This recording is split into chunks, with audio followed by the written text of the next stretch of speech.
Welcome to New Life Live with Stephen Arterburn. For 35 years, New Life has been transforming lives one at a time thanks to the giving hearts of you, our listeners. Our goal is to provide you with wisdom from God's Word to give you hope and help in life's hardest places. If you have a question you'd like to ask today, our phone lines are open. Call 1-800-229-3000. That number again is 1-800-229-3000. Now here's today's host, Chris Williams. Welcome to New Life Live. So glad that you are with us. Again, marriage and family therapist Chris Williams here, and I have licensed psychologist Dr. Jill Hubbard, licensed marriage and family therapist J.J. West. Good to be with you guys. Always great to be on with you, Chris. All right, Jill, one of my favorite parts of the show. Okay. Hearing from the wisdom of my co-host. Okay, things we've been thinking about. Yes, what do you have for us today? Okay, so today I have been thinking about maternal and biological investment. Okay. Tell me more. Moms, Yes. right? So we all know God's design for mothers and babies, children, from the get-go is for that bonding to take place and for secure attachment to develop, right? That helps prop the child up for the rest of their relationships in life. And that, you know, God facilitates this through what's called maternal preoccupation. Mm-hmm. So in the beginning of life, emotionally, biologically, through our hormones, we are just geared and we are focused on that baby. So much so that dads have to take a back seat, right? And they have to be in the more supportive role. Well, it's been a long time since I had babies. And thinking about how, you know, it's a really intense time when they're little, but some of that maternal and biological investment doesn't really always go away. Yeah. Right? And actually, they've shown that the hormones, different hormones than in the beginning, but hormones for that kind of mama bear feeling can last 30 years. Oh, wow. Can last a lifetime, actually. And I always say that if mothers aren't a little bit codependent, they probably aren't mothers, right? Right. So as bad a rap as we all get for mothers being enabling or being codependent, you do want a little bit of that. Well, right? It's part of the instinct to take care of your children. It is. And we feel our children's pain deeply.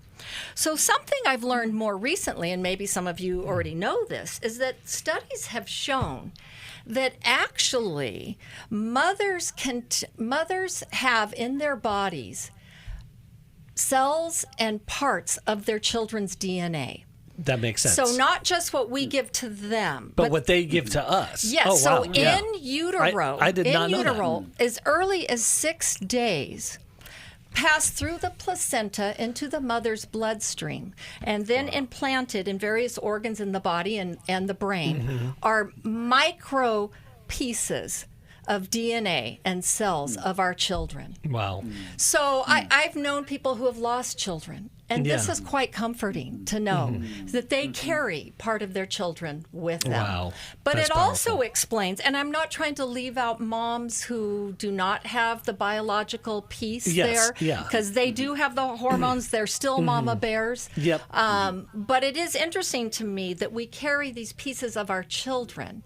And it's why it's so much harder for moms versus dads in the letting go process. Yeah, that makes right? sense. And when our children get a certain age, and there's that pushback and the separating, and how painful it can be in some situations for some mothers. So just to give, an explanation, I guess, for why the strongest love on the planet next to God's is mothers, right? Well, and I think that it's a good reminder for us dads, too, because though it's still a few years away, I'm reminded of this. Yesterday was the first day of school for my boys, and how quickly it goes by. We're going to face empty nesting here in the next few years, and I need to remember how difficult and different that'll be for my wife than it will be for me. Yes. Yes, such a good reminder. And also that, hey, if we're carrying wounds from our parents, it's time to work on them. And that's where we're to help you heal in life's hardest places. We'll be back right after this. Hi, this is Steve Arterburn from New Life Live, and Chris Williams and I are doing the Emotional Freedom Workshop. I don't know of anybody that wouldn't benefit from emotional freedom. We're all bound or stuck or struggling in some area. What are we going to do there, Chris? Just really help people get clarity around the places where they're stuck in their life. They sort of circle the same mountain of disappointment over and over and over again. You're going to be able to see that mountain clearly and get to a new place of what we call emotional freedom, which is simply I can feel in the world, build a relationship to it, and know what to do with my experiences. The New Life Emotional Freedom Online Intensive is Saturday, September 14th. Steve Arterburn, Chris Williams, and Dr. Jackie Mack Harris will present information on trauma, depression, codependency, and more. And small group leaders will help you process the information you learn. Register online at newlife.com or call 1-800-NEW-LIFE and use the discount code NLL to save $50.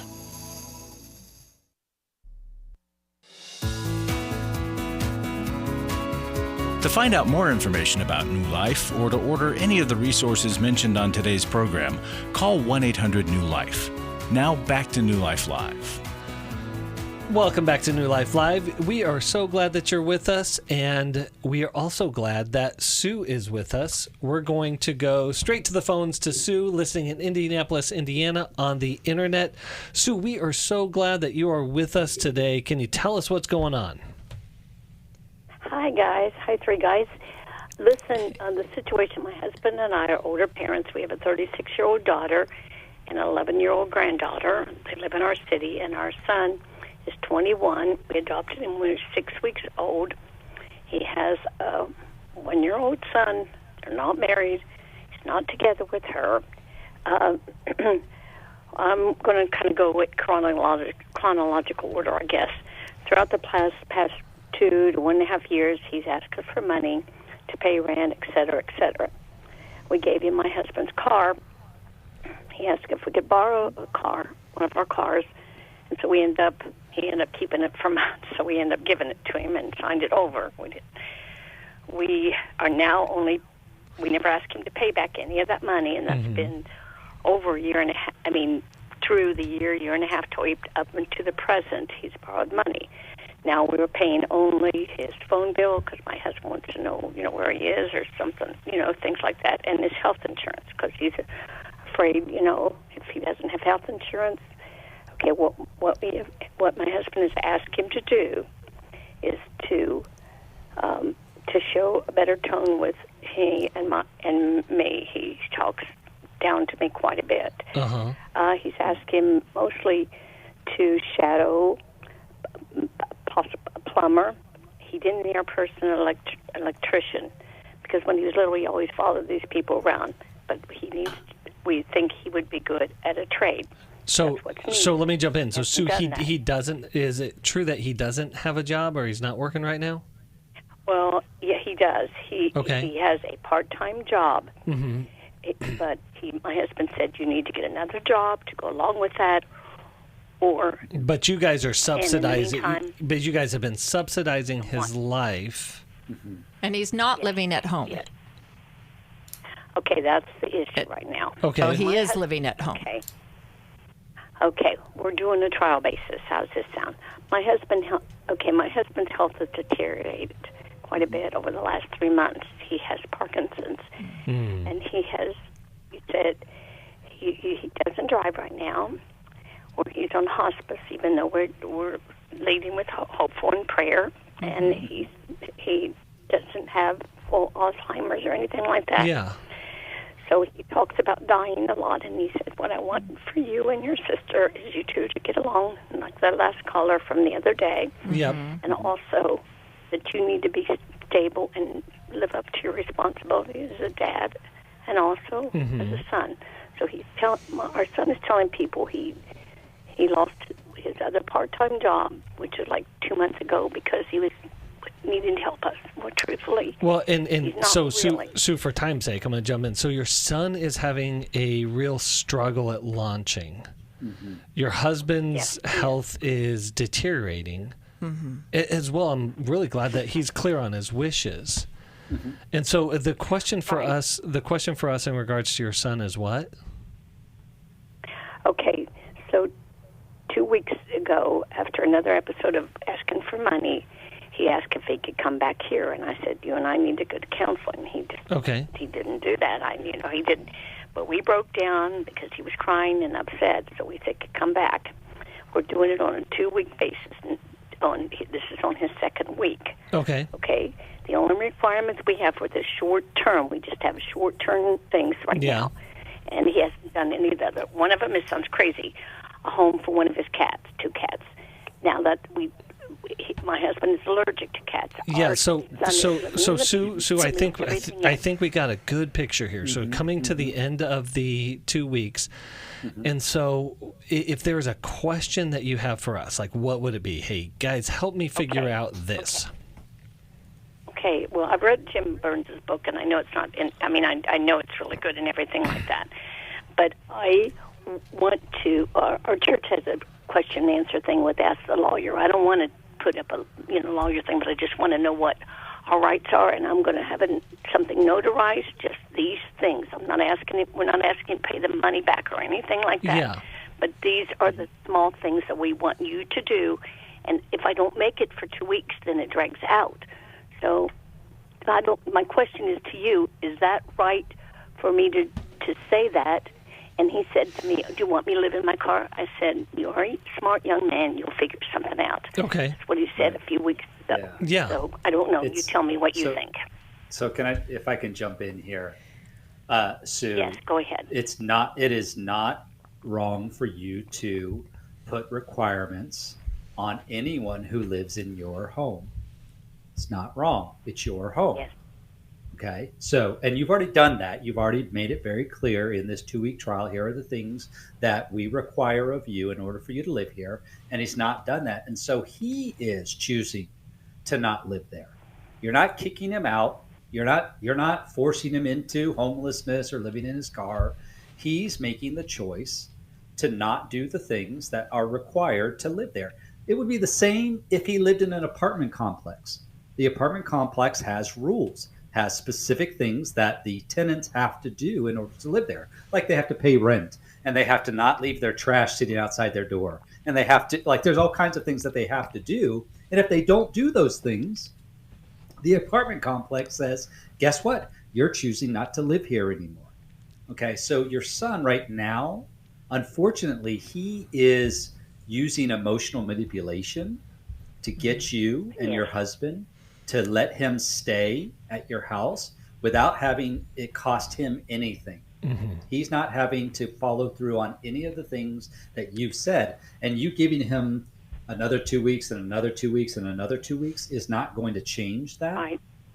He's got to come to terms, and unfortunately you and your husband have to come to terms with the fact that he's not willing to change, and unless he has to face some consequences for his choices. Now, he's going to try to pin it back on you. Why are you kicking me out? Yeah. You want me and my son to live in a car? You want us to be homeless? You don't love me? He's going to try and pin it back on you. You have to be very clear. Right. Son, this is a choice that you are making because you are refusing to abide by the requirements to live here. And so you're choosing to not live here anymore. Yeah. Go ahead. That's what one of the same song and dance I say. I do want to say two things. I talked to the youth minister at our church, and he's had, he knows him well, and he's had really good relations. Our son has good relations with the youth ministers that we've had and everything like that. Also, what I wanted to do was have this notarized so he would think it was official. That might sound crazy. And if he doesn't, well, Sue, let me jump in. Yeah, let me jump in. I have some things too. Yeah. You know how to make something official?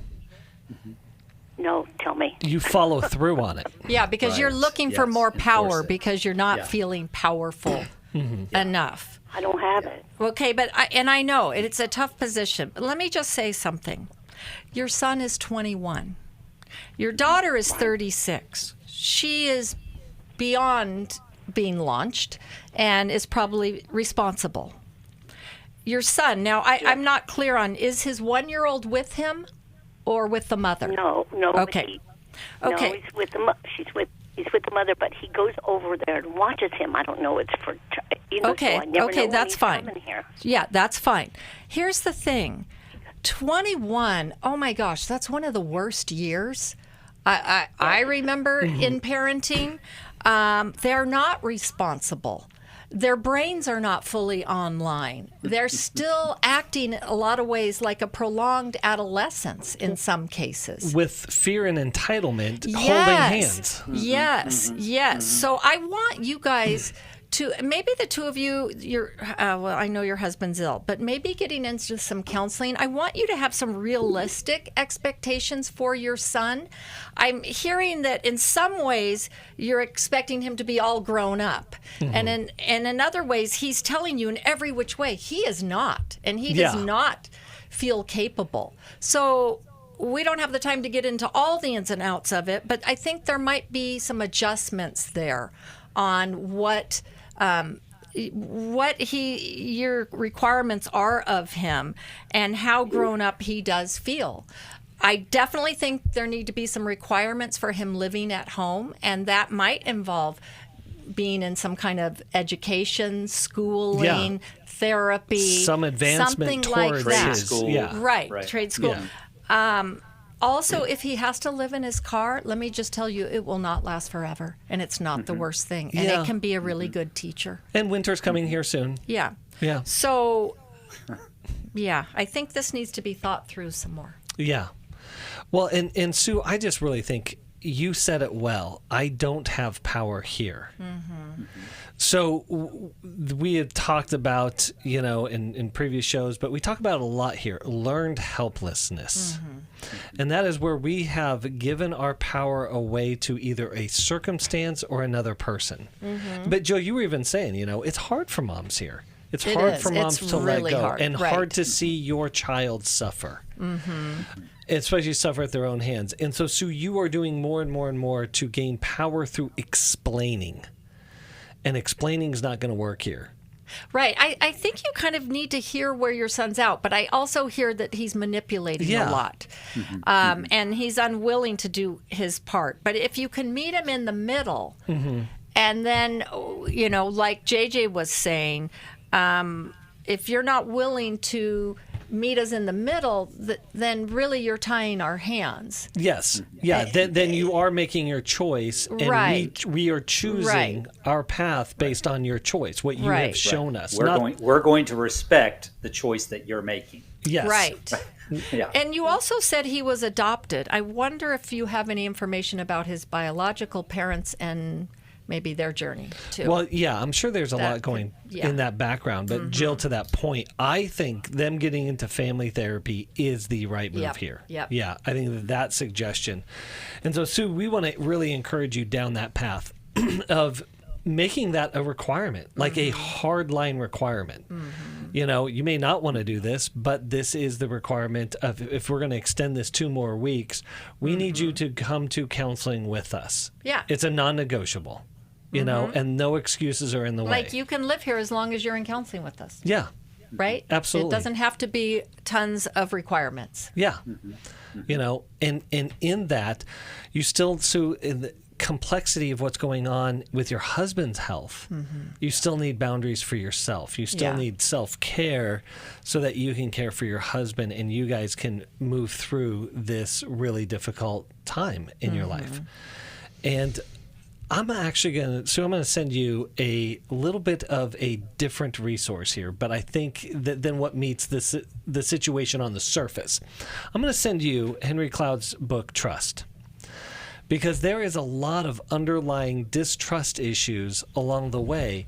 And especially, I think, for your son, one of the things that we have to learn in our launch process is how to be trustworthy people, as well as how to trust others.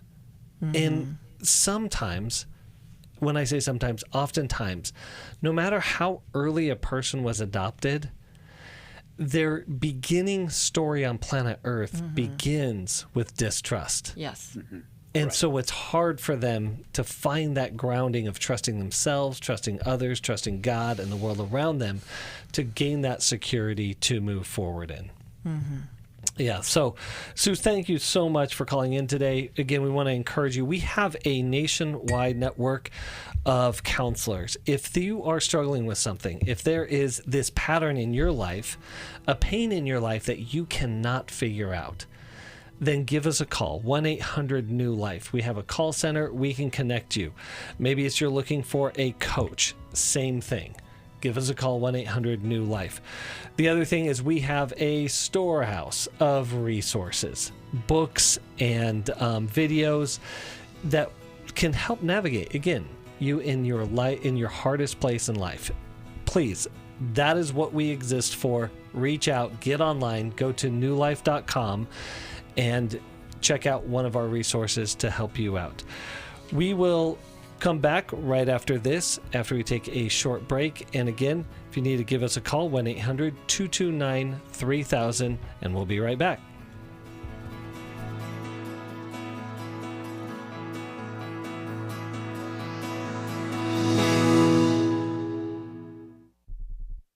When you give to the New Life Scholarship Fund, you're giving someone hope for a brighter future. I was kind of in the closet and hid with my struggle. Your donation really made the difference, especially in my situation, because I would up getting laid off from my job. At the New Life Intensives, hurting people are able to begin a new path towards healing and freedom that has an effect on all of those around them. I think the people who support New Life financially are people that I'll never know. You know, I'll never be able to thank them personally for the gift that they gave to us.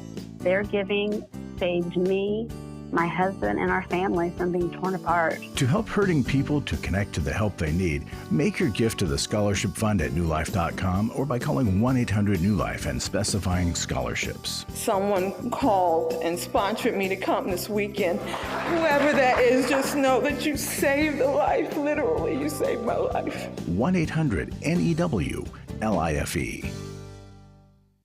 I was sort of vaguely familiar that the 12 steps had some origination in the Bible. I found life recovery, and one of the things I liked so much was that it had such a broad appeal. It wasn't limited to just alcohol or drugs, that it was addressing a wide range of problems. At New Life, we believe everyone can benefit from a life recovery experience. There are life recovery groups all over the country. They take place online, in conference calls, and in person. And if there isn't one in your area, we can help you start one. We have startup materials, leaders' guides, CDs, Bibles, and more, all with discounts available for groups. Call us at 1-800-NEW-LIFE and ask for Terry Ward. The 12 Steps have long been a great help to people in recovery because much of the 12 Steps' power comes from the fact that they capture principles clearly revealed in the Bible. The 12 steps is really a pattern for all of us as Christians. Call 1-800-NEW-LIFE. That's 1-800-639-5433. We'd love to hear from you. If you have a question or a comment, call toll-free 1-800-229-3000. Now back to New Life Live. Welcome back to New Life Live. We are so glad that you're with us today. I have myself, Chris Williams, JJ West, and Dr. Jill Hubbard, and we've been taking your calls. And I want to mention, we have so many great experiences to help you in really difficult situations. One of those situations is when we're struggling with our sexual acting out. We have an everyman's battle coming up. And JJ, I have a question for you, and it is this.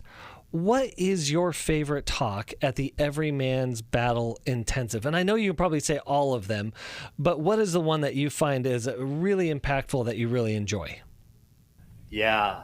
I mean, honestly, that's a tough question to answer because there are so many great sessions in the workshop. But I would have to say it's session 3 where we talk about shame and the role of shame in our acting out story and just how powerful that is. I mean, honestly, for me, that is the most important session of the entire weekend. Wow. It's not necessarily everybody's favorite.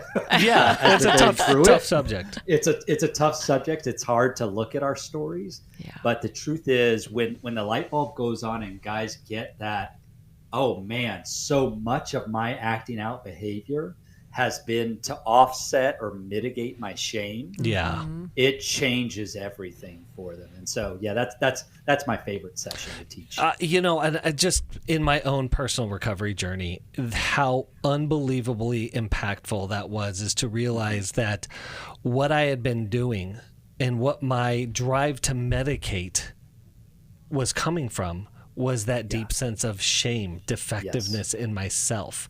There was some sort of intolerable experience going on inside of me that I was trying to escape from over and over and over again.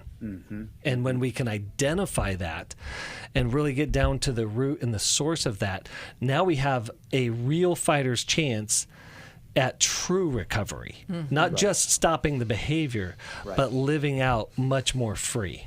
Yeah.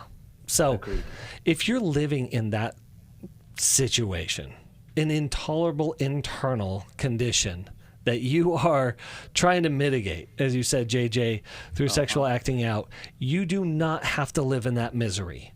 That does not have to be your story. Go sign up today for Every Man's Battle. Do whatever it takes. If finances are a huge barrier in your way, we do have scholarshiping from it. But I definitely want you to check out Every Man's Battle. And Chris, can I do a quick plug? Yeah, absolutely. Go for it, man. If you want to get a taste of what the Every Man's Battle workshop or intensive is about, go listen to the Every Man's Battle podcast. Oh, yeah. Doug and I have something like 28 episodes out on the Every Man's Battle podcast. That will give you a great taste for what you will encounter. There's much more that you will encounter in the intensive, for sure, but it'll at least give you a taste of it so that you have an idea of whether this is something that would be useful for you. That's a great idea. Thank you so much for that, JJ. And thank you for the work that you do with that intensive and all of the leaders and counselors and participants. It's such an impactful ministry. I can't overemphasize that enough. With that, we're going to go back to the phones. We're going to talk to Ashley in Quakerstown, Pennsylvania, listening on Sirius XM. Ashley, how you doing today? Fine, thank you. How are you guys? We're doing well. Tell us what's going on. So, got married January 2023 to a gentleman that, too good to be true, basically, fairy tale story. Moved back to the area because he said he wanted to be married, and he seemed like a Christian man. We went to church together, did Bible study, and all of that.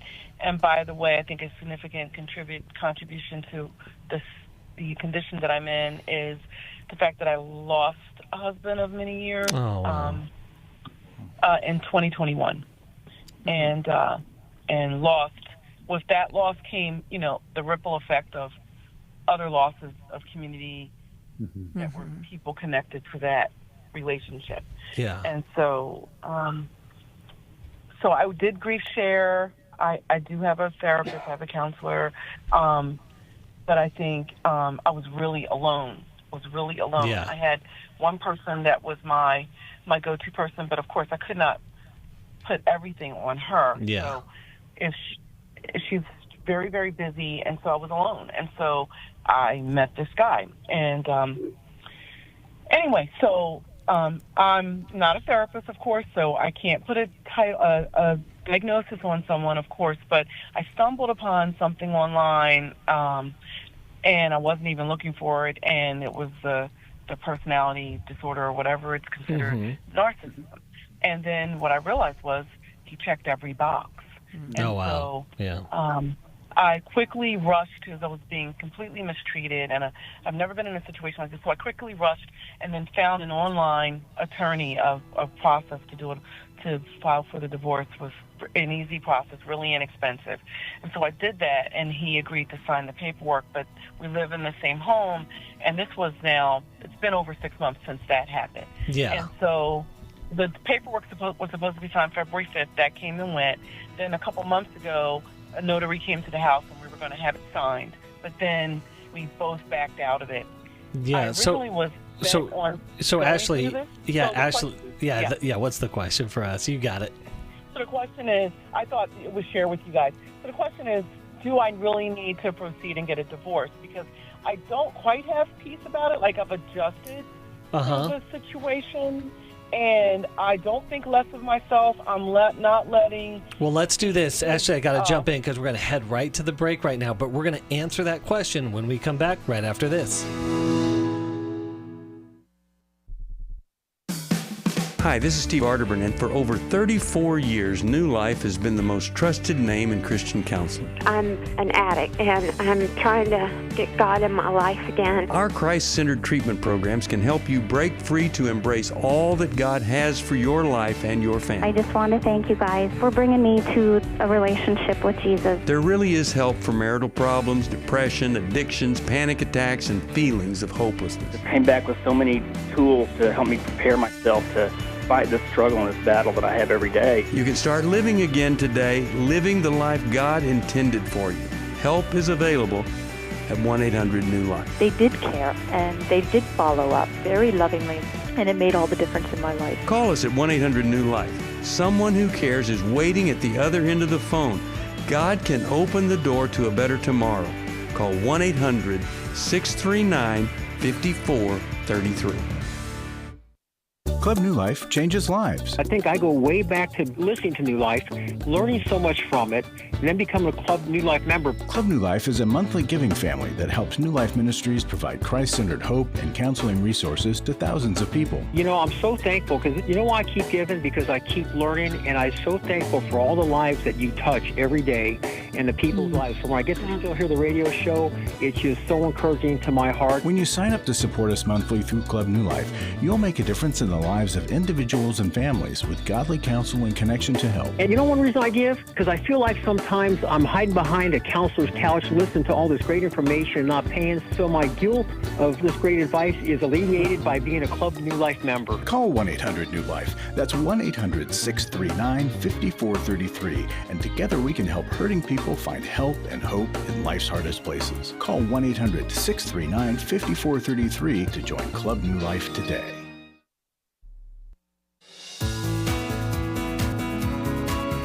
We're glad you joined us for New Life Live. To be a part of the program, call 1-800-229-3000. Now back to New Life Live. Welcome back to New Life Live. Again, we are glad that you are with us. We are talking with Ashley. Ashley is in this really difficult situation. She lost her husband in 2021. Sorry. Thank you. 2021. A lot of grief in that. Mm-hmm. And working through the grief. And in the midst of that, got married in 2023, but discovered that her husband has a lot of narcissistic traits, going down the pathway of divorce, but then backed out. JJ, you had a question for Ashley. Yeah, so it sounded like, Ashley, that you backed out because you had second thoughts. Can you give us a sense of why? You said both you and your husband backed out of the divorce. Why was that? So I backed out because around the time, about a month before the February 5th deadline was approaching, I started to hear more discussions and more sermons around divorce, and I'm well aware what the scripture says about divorce, and I was not convicted about the path I was about to take until then, around January of 2024. And so I all of a sudden felt like, you can't do this, even though one person that I was listening to and actually did a Bible study with, he said, well, you should just hire a private eye to follow him around because he probably is cheating. And he had left the home. There was definitely some questionable behavior, and I knew all about his ex-girlfriends. The most recent ex-girlfriend was definitely involved. So he's still been involved with other women, is that correct? Not like that, not like completely involved with other women. And since then, since January, February, all that's kind of stopped. But because I said, we are officially separated, then it was like we were living completely separate lives. He was in another room, sharing the house, but in another room. So then, it was kind of like I didn't really care what he did. And I've constantly said, if you're not happy, you're free to go. I don't want someone to be here that doesn't want to stay. For sure. But it's very clear. So Ashley, why did he decide? You told us why you backed out of the decision to divorce. Why did he decide to back out of that? I think because he's convicted by the scripture, and I'm really in this place of twilight zone, because when you listen to people that are claimed to be experts in the the pathology of narcissism and all of that, they say there's no way they can be Christians and they can't be. But he prays. I see some change sometimes. Okay, so Ashley, let me jump in here. I find that the label narcissism in today's world is actually really, really unhelpful. And here's why. Is because it pigeonholes a person into an impossible situation. Now, some people are. It's out there. Don't get me wrong. But it misses the point. It glosses over the actual point. The point that most people are trying to get to with the word narcissism is unhealthy and damaging relational behavior. And can we identify what actually is the unhealthy and damaging relational behavior? Because if it goes to narcissism and it's a personality disorder, and for whatever reason we decided that he or she cannot change, and then we're double bound with a scripture verse that doesn't give us a reason for divorce, we're stuck in an impossible situation, and that sounds like where you're stuck. Right? So where I want to guide it is like, what is his behavior that you find doesn't work for you? So I don't want to say it doesn't work for me because I signed up to marry him and I said all those vows and that was a covenant. But I had an accident, had a concussion. There's no concern for me. It's all about concern for business, for what he needs to do. There's no concern for me. Every once in a while I'll see a glimmer of concern, but for the most part there's no concern for me. Okay. It's about working and existence on proof. He grew up in a life with a lifestyle of if you don't work, you don't have any evidence of your value. Yeah, that's something that he struggles with. Yeah, yourself to the bone. That makes sense. Yeah. So that's the kind of right. So he doesn't see. He's a working guy. I've been more of a, intellectual. Like work. My work involves thought and a lot of computer work. That in that way, he's more hands-on. Tactile type of work. So let me jump in, Ashley, because then I know I asked the question, but then the question is, do I divorce or do I stay? Right. So I feel like I should stay, but the reason why I called you guys also is because everyone thinks I should put him out and send him back. Okay. So but I'm not walking around holding my head down. Everyone thinks you should. Wait, everyone thinks you should put him out of the house? Yes, that I should divorce him and be done and get it over with. Okay, is this based on all that you have shared with them? It's based on what I've shared with them initially. I stopped sharing. Okay. Even his own family thinks but they know. Okay. I said, look, okay. Oh, so let me just say, Ashley, well, first of all, people care about you, and that's a good thing, that you have support, and you need a lot of support. I agree with Chris. When people hear narcissism, they're like, oh, and they have their connotations about that. Now, if they're actually witnessing things firsthand, that's a little different story. And just to also reiterate, narcissism is on a continuum. People can have traits and features. In fact, all of us need a little bit of narcissism or we would have zero self-esteem. Okay, so there is healthy narcissism. There is the narcissism of a 3-year-old that is like, look at me, mommy, right? Okay. So the problem is there's a lot of wounding in narcissists. Now, it may not be your job to completely fix that, but often there's a person who has a lot of shame at their core and who has felt humiliated as a child, especially boys. And so there is hope for some narcissists if they are willing to get into treatment. Lots of times they don't get into treatment until their world is is rocked. But the farther down the continuum you go, it's more towards what we call malignant narcissism. And those are the less retractable narcissisms, where they really have such a void inside of them and a severe lack of empathy. Sometimes that hyper-focus, I mean, even what you just described about how he was raised, this is about self-preservation for him, right? To be the hard worker. That's where he gets his kudos. We women are invested in our relationships. That's where we get our self-esteem and identity. Men are invested in what they do in their careers, over and above often their relationships in terms of their identity. So it isn't going to be equal that way. Yeah. And then I think it's also important, Ashley, to recognize this is not a binary thing that either I get a divorce or I stay in the marriage and experience everything miserable. Exactly as it is and be miserable. There's a whole lot of stops in between those two. And so what I think, to go back to Chris's point about the unhealthy and damaging behavior is for you to have a conversation with your husband that goes something like this. Here are the ways that I experience you that is unhealthy and damaging to our relationship. Here are some of the things that are hard for me. When you put your work above me and I don't feel like a priority to you. When you maybe it's the way that he engages with other people. Maybe it's the way that he speaks to you, right? There may be several things that you could point to and say, I've had all those. Yeah, I've had all those conversations. Okay, you've had all the conversations with him. Yeah, right? and to say, we have a therapy appointment. Good. Oh, good. Okay.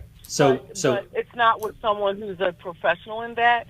And we went to premarital counseling with a therapist who deals with relationships and deals with EFT. And I thought we were going to continue because there were several topics he wanted to take us through. And once we got married, he said, "No, I'm not doing anymore." So Ashley, let me jump in.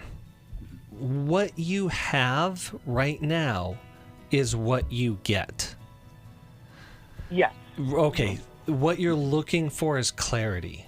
And there's a lot of fear and confusion behind making this decision. But I think the question to ask yourself, is this tolerable and sustainable? I mean, that's minimum requirement. Okay. If it's not tolerable and sustainable, then you have a different decision to make. Okay. I know it's hard, and keep leaning on the support around you. I love hearing that you have people in your life involved in helping you navigate this really, really hard situation, and love that you got into Grief Share. That was a great job. We're going to send you a copy of Take Your Life Back. Hope that's helpful. Thank you, Ashley. We all face days where life throws us a curveball and our routines or plans get disrupted. Things we wanted to do are forced to take a backseat to the unexpected demands of the day. If you normally listen to New Life Live on a radio station, well, you might not be able to that day. And on these hectic days when you're feeling stressed or frazzled, hearing the sound of counsel given on New Life Live is just what you need to navigate the unexpected things of life. Every time I'm troubled or I have a problem, I'll cut on New Life, and there's always something that is said that is helpful to me. By listening, I have learned more than I can ever express about how God wants me to live. Download the New Life app for the easiest way to listen wherever you are and at a time that's convenient for you, or watch the show on our YouTube channel. You can even subscribe to our podcast from your favorite podcast provider. You never have to miss a day of New Life. Wherever you are, we are. Daniel Grossman on coaching. Coaches are really focused on the future and helping people to develop those skills and those strategies to help them move forward in their life. A coach really partners with you to focus on things like personal growth or health goals, spiritual growth, helping you develop in your career, or possibly strengthening your relationships, or maybe even breaking free from a negative pattern. If you need a coach for life, your career, relationships, your health and fitness, leadership, and more, call New Life today and ask about the New Life Coaching Network. Our coaches have been screened and certified with the same intensive process we use for our network counselors. Coaches use different techniques. Some like to use strategic questions and accountability, ultimately empowering you to take those next steps towards your goals. Take control of your life and take action to achieve your goals. Call 1-800-NEW-LIFE and talk to us about getting a New Life coach today. I really believe that everyone can use a coach in their corner. 1-800-NEW-LIFE.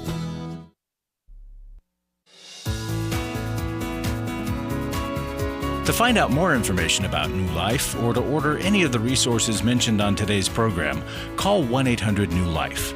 Now back to New Life Live. Welcome back to New Life Live. We are so glad that you are with us today, and we are so glad that this program reaches so many different people.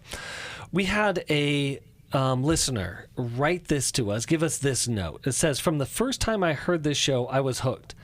I plan my day-to-day around being able to listen to it daily. The counseling techniques of all who work in this ministry are amazing. I've recommended New Life to more than I can count and will continue to do so. Thank you all who make this program one of the best ever." And thank you, listener, for that. Mm-hmm. The only reason, obviously it's God's provision that allows us to do this, but God provides through you.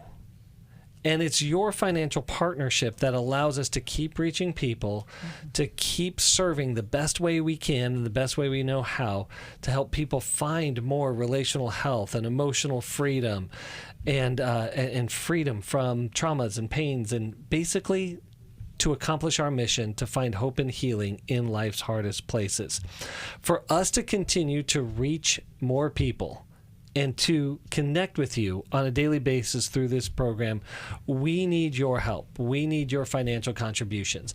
So if you haven't contributed in a while, I would encourage you. You can go online, again, newlife.com, and you can donate through there or give us a call, 1-800-NEW-LIFE.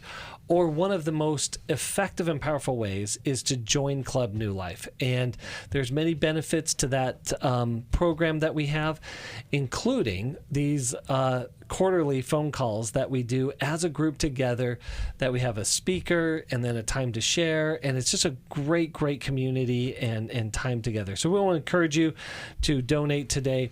The other thing that we like to do is once in a while do a throwback call. And so we are going to do a throwback call right now, and I'm going to hand it right back over to Terry.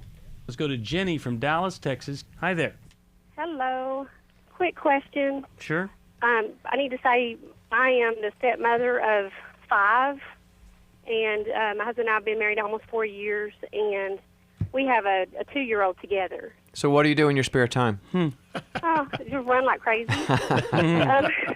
But, you know, it's just really hard being a step-parent. Sure.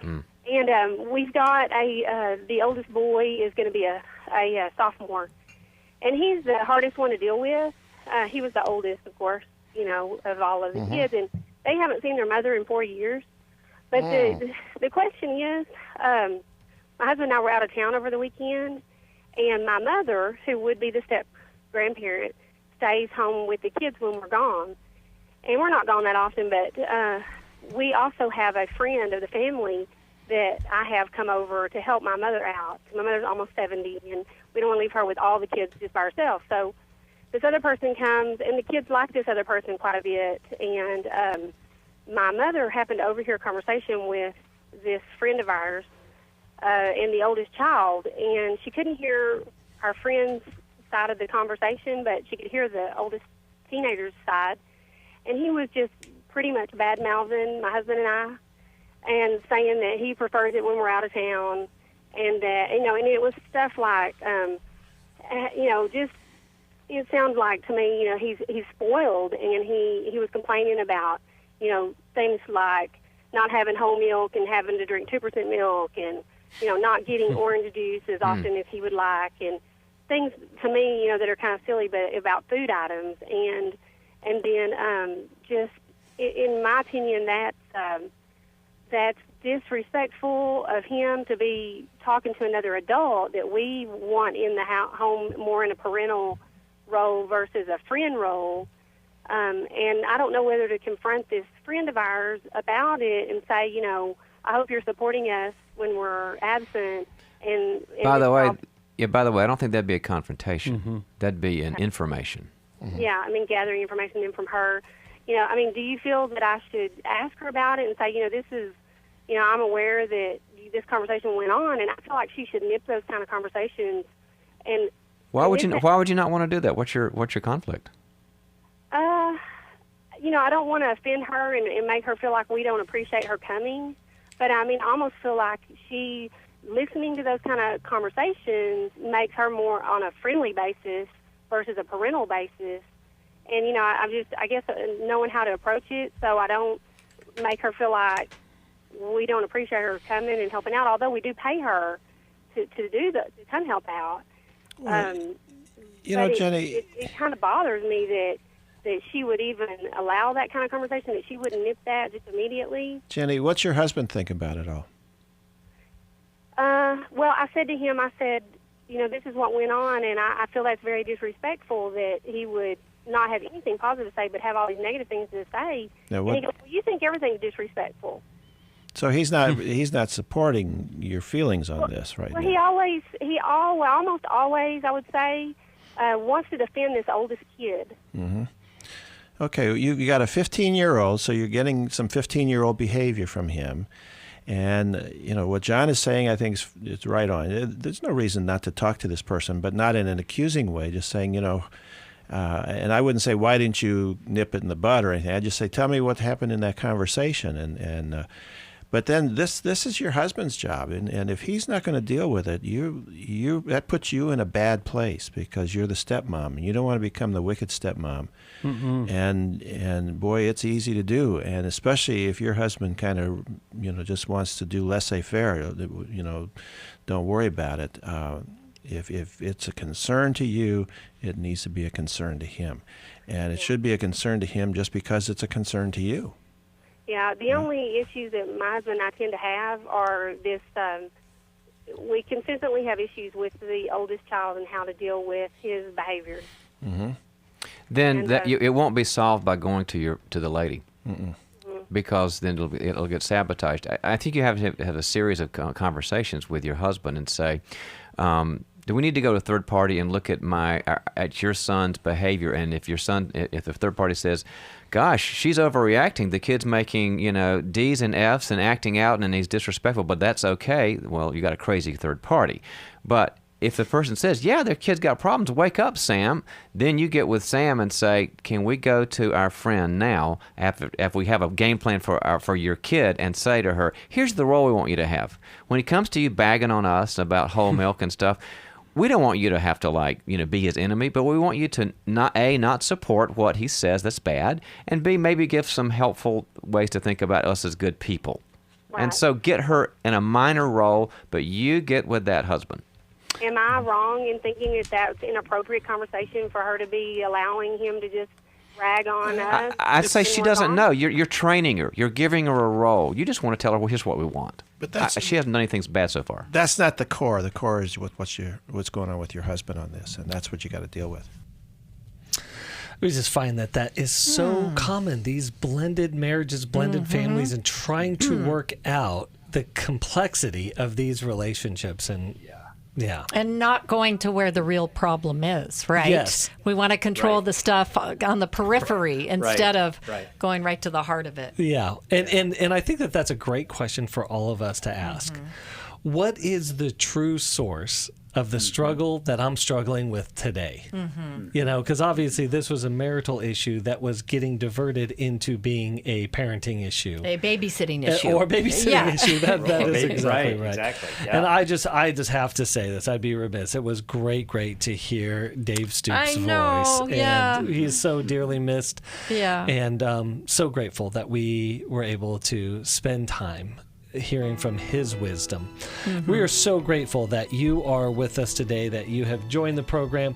There are many different ways to connect with us. If you do have an issue, want to call in a future show, give us a call, 1-800-229-3000. Again, thank you for being with us, and we wish you a very, very good day. Thanks for listening. We hope this program has helped you by giving you insights for handling the challenges you face in your life. We want you to know that we're here for you, but you also need to know that New Life Live is a listener-supported ministry. To make your donation or to get any of the resources mentioned on today's program, call 1-800-NEW-LIFE. That's 1-800-639-5433, or write to us at New Life Ministries, P.O. Box 1029, Lake Forest, California, 92609. Please join us again on Monday for New Life Live. Thanks for watching today. We love helping people. I hope you sense that. And we know that there's always hope if you find the right resource. Now, if something we've said to somebody else applies to you, that's fantastic. That's what we're hoping for. But also, if you want to join us directly, you can call 1-800-229-3000 between 1 and 3 Eastern Time, Monday, Tuesday, and Wednesday. Those are the best times to get through. And while you're here on YouTube, check out these other videos that we've done to help people see where they could grow or a different path to take. And if you do that, would you give us a thumbs up on the video, and please subscribe to this channel. There are many ways that we can help you outside of the radio program, and it's very hard for some to pick up a phone and dial 1-800-NEW-LIFE.